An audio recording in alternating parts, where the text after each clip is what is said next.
আসসালামু আলাইকুম viewers, welcome back to my channel হাসুর রান্নাঘর। আজ তৈরি করা হচ্ছে এমন একটি মজাদার খাবার যা একবার খেলে বারবার খেতে ইচ্ছে করে। আজকের রেসিপি হলো গরুর মাংসের আচার, আর এটা ভাত, খিচুড়ি বা পরোটার সাথে খেতে দারুণ লাগে।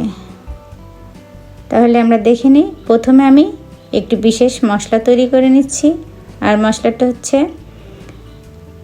গোলমরিচ। আমি এখানে সাদা গোলমরিচ ব্যবহার করছি, এলাচ, দারুচিনি ভাজা হয়ে গেছে। এখন আমি এটা শিলপাটায় বেটে গুঁড়ো করে নিয়েছি। তোমরা চাইলে মিক্সিং জারে করে নিতে পারো, আর আমি পাঁচফোড়নের গুঁড়োটা আগেই অফ ক্যামেরায় করে রেখেছি। এখন নিয়ে নেওয়া হচ্ছে হাড় ও চর্বি ছাড়া গরুর মাংস। মাংসগুলো ছোট ছোট টুকরো করে ভালোভাবে কেটে নিচ্ছি। তোমরা তোমাদের পছন্দ মতো কেটে নিতে পারো। সবগুলো টুকরো করা হয়ে গেছে। এখন আমি ভালোভাবে ধুয়ে পরিষ্কার করে নেব।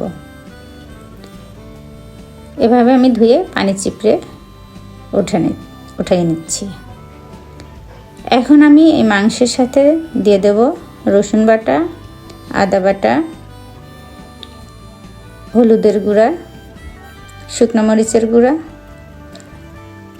দিয়ে দিব। আমি এর মধ্যে জিরার গুঁড়া, ধনিয়ার গুঁড়া, আর দিব আমি বিশেষ মশলা গুঁড়াটা। পাঁচফোড়ন দেব আমি সব শেষে। এখন দিয়ে দিচ্ছি আমি পরিমাণ মতো লবণ। এবার সরিষার তেল দিয়ে আমি ভালোভাবে ম্যারিনেট করে নিচ্ছি, আর সব মশলা ভালোভাবে মিশিয়ে মাংস কিছুক্ষণ ম্যারিনেট করে রেখে দেব। ম্যারিনেট করার ফলে মাংসের স্বাদ অনেক বেড়ে যায়, অর্থাৎ আচারের স্বাদকে আরও বাড়িয়ে দেয়। এবার এই ম্যারিনেট করা মাংসের মধ্যে আমি এক বাটি পানি দিয়ে দিলাম। এবার চুলায় বসিয়ে আমি একটি ঢাকনা দিয়ে ঢেকে দেব সিদ্ধ হওয়ার জন্য। মাঝারি আছে সিদ্ধ করে নেব, আর মাঝে মাঝে আমি এভাবে ঢাকনা তুলে নেড়ে চেড়ে দেবো যেন তলায় লেগে না যায়। তো বন্ধুরা, আমার এই ভিডিওটি স্কিপ না করে পুরো ভিডিওটি দেখতে থাকো। আর যারা আমার চ্যানেলটি এখনও সাবস্ক্রাইব করোনি, প্লিজ সাবস্ক্রাইব করে নিও, আর যারা করেছো তাদেরকে অসংখ্য অসংখ্য ধন্যবাদ।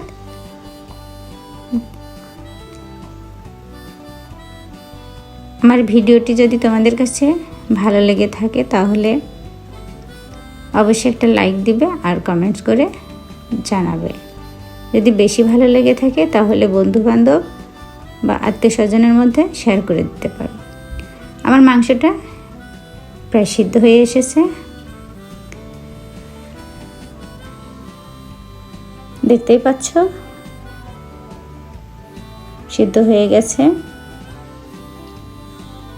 মাংস সিদ্ধ হয়ে গেলে এবার আচারের আসল রান্নার পালা শুরু হবে। হয়ে গেছে। চুলায় আরেকটি পাত্র বসিয়ে দেব আমি। পাত্রটি গরম হয়ে গেলে আমি এতে পর্যাপ্ত পরিমাণ সরিষার তেল দিয়ে দেব। সরিষার তেল আচারের একটি আলাদা ঘ্রাণ এবং স্বাদ এনে দেয়। তেল গরম হয়ে এলে এর মধ্যে ফোড়ন হিসেবে আমি দিচ্ছি শুকনো মরিচ, তেজপাতা, এলাচ এবং দারুচিনি। মশলাগুলো তেলে হালকা ভাজা হয়ে সুগন্ধ বের হতে শুরু করলে এর মধ্যে দিয়ে দেব আমি রসুন। আর বন্ধুরা, তোমরা জানো তো রসুন আচারের সাথে কয়েক গুণ বাড়িয়ে দেয়, তাই এই ধাপটি খুবই গুরুত্বপূর্ণ। রসুনগুলো হালকা সোনালি রং ধারণ করা পর্যন্ত ভেজে নিতে হবে, মিডিয়াম লো আছে। তবে খেয়াল রাখতে হবে যেন পুড়ে না যায়। রসুন সুন্দরভাবে ভাজা হয়ে গেলে এর মধ্যে আমি দিয়ে দিচ্ছি সিদ্ধ করে রাখা মাংস। এবার সব কিছু একসাথে ভালোভাবে নাড়াচাড়া করে মিশিয়ে নিতে হবে। এই পর্যায়ে মাংসের সাথে ফোড়নের ঘ্রাণ মিশে এক অসাধারণ সুগন্ধ তৈরি করছে। এরপর আমি স্বাদ অনুযায়ী আরও কিছু মশলা অ্যাড করব। তো আমি সবগুলো ভালোভাবে নেড়ে চেড়ে নিচ্ছি। এখন আমি এর মধ্যে দিয়ে দিচ্ছি সামান্য চিনি।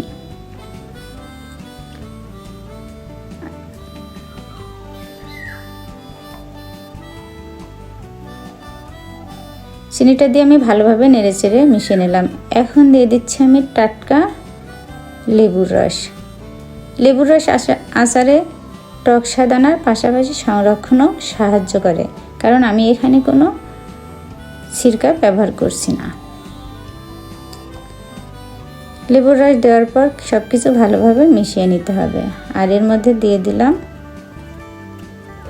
গুঁড়ো মশলা, মানে আগে থেকেই পাঁচফোড়নের মশলাটা গুঁড়ো করে রেখেছিলাম।